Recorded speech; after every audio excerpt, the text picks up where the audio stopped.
নমস্কার বন্ধুরা, আমি চলে এসেছি আজকে একটা নতুন রান্না নিয়ে। আজকে আমি রান্না করে দেখাবো মাটন। আজকে আমি যেভাবে রান্না করব পুরোটাই মাটনে আমি যা যা মশলা ব্যবহার করব সবটা মশলা আগে আমি ভেজে নেব।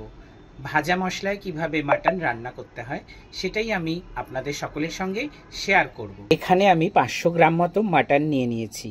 মাটনটা আমি সবার প্রথমে ভালো করে ধুয়ে জল ঝরাতে দিয়েছিলাম। মাটনটা আমি জল ঝরিয়ে নিয়েছি। এখন এই মাটনটায় আমি মশলা মেখে নেব। কী কী দিয়ে আমি ম্যারিনেট করি মাটনটা সেটা আপনারা দেখুন। মাটনের মধ্যে সবার প্রথমে আমি দিয়ে দেব টক দই, পরিমাণ মতন টক দই দিলাম। এরপরে আমি দেব নুন, এবার দিয়ে দেব পরিমাণ মতো হলুদ, এবারে আমি দিয়ে দেব এর মধ্যে পরিমাণ মতো সরষের তেল দিয়ে আমি মাটনটাকে খুব ভালো করে মেখে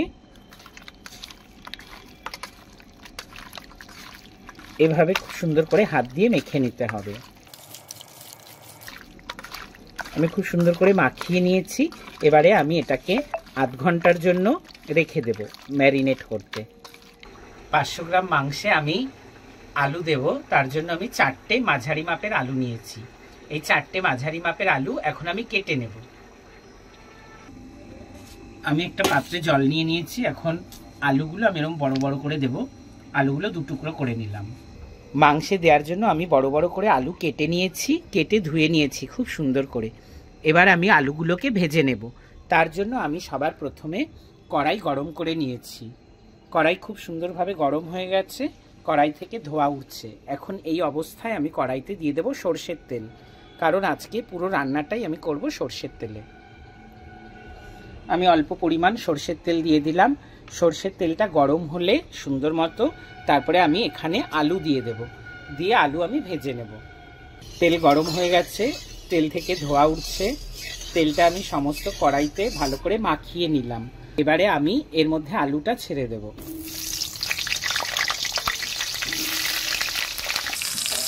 এখন আলুটার মধ্যে আমি অল্প পরিমাণে নুন আর হলুদ দিয়ে ভেজে নেব।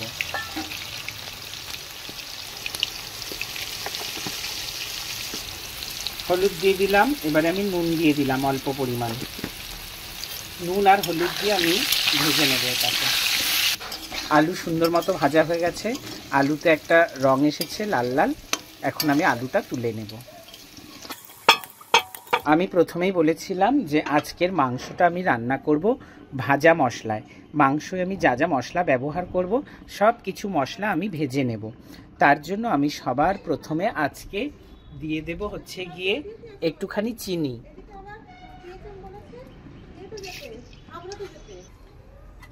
এরপরে আমি দিয়ে দেব হচ্ছে গিয়ে জিরে, গোটা জিরে। মাংসে আমি যতটা জিরে ব্যবহার করব সবই ভেজে নেব। এরপরে আমি দিয়ে দেব গোটা ধনে,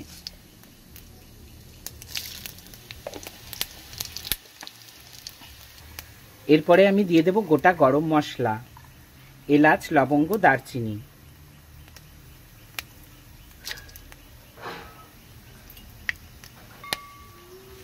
এরপর আমি দিয়ে দেব জয়িত্রী, এরপর আমি দিয়ে দেব তেজপাতা, এরপর আমি দিয়ে দেব শুকনো লঙ্কা, এরপর আমি দিয়ে দেব কুচিয়ে রাখা পেঁয়াজ। এই মশলাগুলোকে একটু ভালো করে ভেজে নিই। সবকটা মশলা ভাজা হয়ে গেছে, সুন্দর সেন্ট বেরিয়েছে। এবারে আমি এর মধ্যে দিয়ে দেব কুচিয়ে রাখা পেঁয়াজ,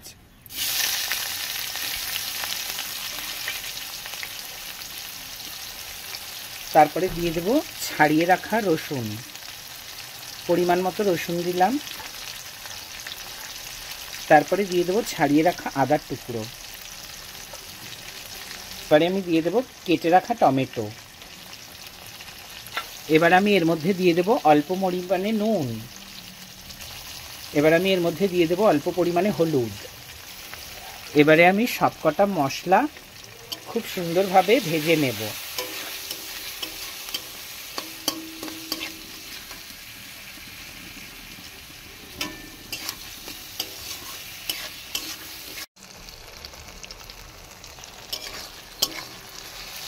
মশলাগুলো ভাজা ভাজা হয়ে এসেছে। মশলাগুলো একদম পুরো লাল কড়া করে ভাজা করিনি, মশলাগুলো মোটামুটি একটা ভাজা হয়ে এসেছে। এই পর্যায়ে যখন আসবে মশলাগুলোকে আমি নাবিয়ে নেব। মশলা ভাজা হয়ে গেছে, এখন আমি মশলাটাকে নাবিয়ে নেব একটা পাত্রে।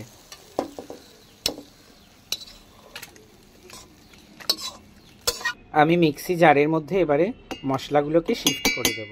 ভেজে রেখেছিলাম মশলাগুলো শিফট করে দিচ্ছি। এবারে আমি এর মধ্যে কিছুটা টক দই মিশিয়ে নেব আর মিশিয়ে দেব অল্প পরিমাণে জল। এবারে আমি একটা খুব সুন্দরভাবে পেস্ট তৈরি করে নেব মশলাগুলোর। এবারে আমি কড়াইতে দিয়ে দেব সরষের তেল। পরিমাণ মতো তেল দিয়ে দিচ্ছি। তেলটা গরম হওয়ার অপেক্ষায় এই যে আমি মশলাটা পেস্ট করে নিয়েছি মিক্সিতে, যে মশলাগুলোকে ভেজে নিয়েছিলাম, ভাজা মশলাগুলো সব আমি মিক্সিতে খুব সুন্দরভাবে পেস্ট করে নিয়েছি। এবারে কড়াইতে তেল দিয়ে দিয়েছিলাম, তেল গরম হয়ে গেছে। তেলটা ভালো করে সমস্ত কড়াইতে একটু ছড়িয়ে নিচ্ছি। আমি আর কিচ্ছু দেব না, যা যা মশলা দেওয়ার সব মশলা ভেজে পেস্ট করে নিয়েছি। সেই ভাজা মশলাটা একবারে আমি ডিরেক্ট কড়াইয়ের মধ্যে দিয়ে দেব।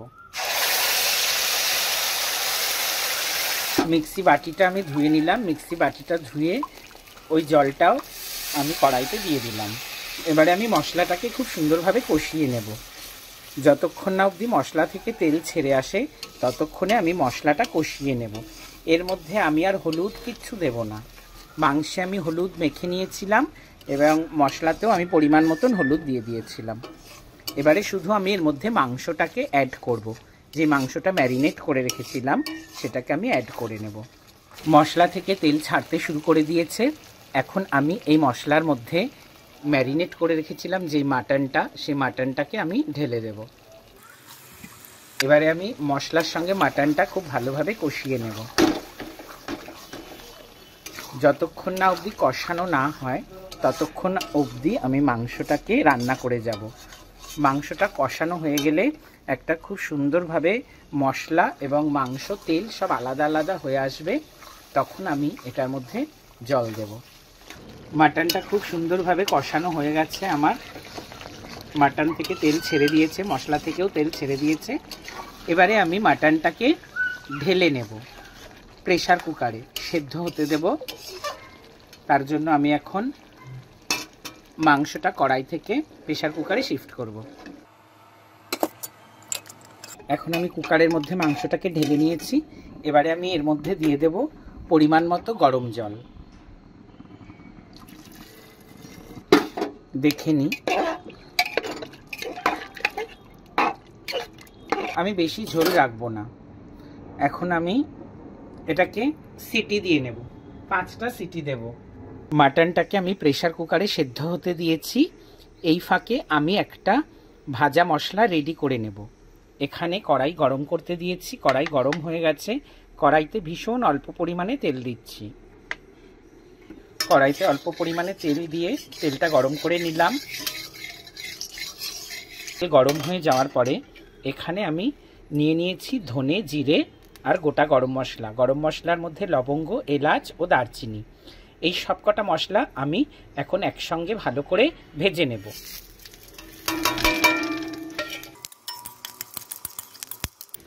খুব সুন্দর গন্ধ ছেড়েছে মশলা থেকে। এবারে আমি মশলাটা নাবিয়ে নেব। মশলাটা নাবিয়ে আমি মশলাটা শিলপাটার উপরে বেটে নেব। শিলনোড়াতে আমি ভাজা গরম মশলা, ধনে আর জিরে এটা নিয়ে নিয়েছি। এবারে আমি এটাকে বেটে নেব। মশলাটাকে আমি এরকম শুকনো শুকনোভাবে বেটে নিয়েছি।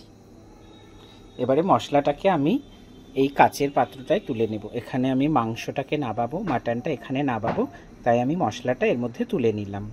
প্রেসার কুকার প্রায় ঠান্ডা হয়ে এসেছে।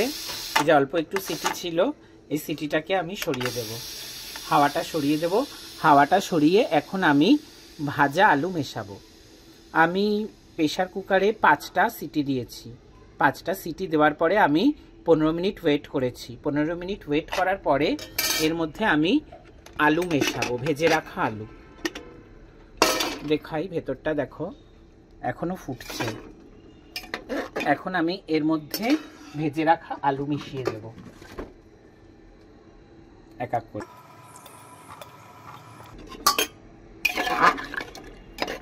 এই অবস্থায় আমি একবার নুনটা চেক করে দেখব আর নুন দিতে হবে কিনা। আর একটু নুন দিতে হবে, তাই আমি আরেকটু নুন দিয়ে দিচ্ছি। এবারে আমি আলু দিয়ে আর দুটো সিটি দিয়ে নেব।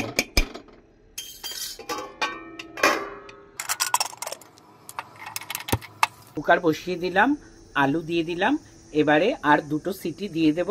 দুটো সিটি দিয়ে আমি কুকারটাকে ঠান্ডা করে নেব, তাহলেই রেডি আজকের মতন আমার মাটন ভাজা মশলা দিয়ে। মাটনটা নাবিয়ে নিয়েছি, এবারে আমি মাটনটা বাটিতে ঢেলে নেব।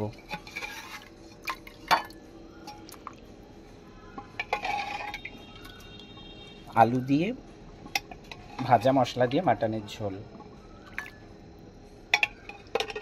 মাটনটা নাবিয়ে নিয়েছি, ঠিক এরকম একটা লুক এসেছে।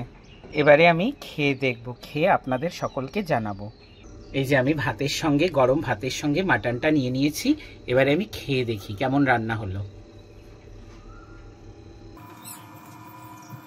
আলুটা একদম গলে গেছে মাখনের মতন, কুকারে দেওয়া তো।